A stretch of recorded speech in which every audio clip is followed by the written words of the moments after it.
Car. പിന്നാണെങ്കിൽ ഈ കാറൊന്നുമില്ല, പിന്നെ Porsche orange colour. ഇതൊക്കെയാണ് എൻ്റെ കാർ കളക്ഷൻ. എനിക്ക് ആദ്യം കിട്ടിയ വണ്ടി ഈ രണ്ടെണ്ണമാണ്. ഞാൻ കോട്ടയം ലുലുമാളിൽ പോയപ്പോൾ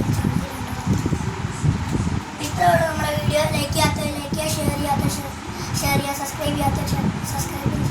അപ്പോൾ ബൈ.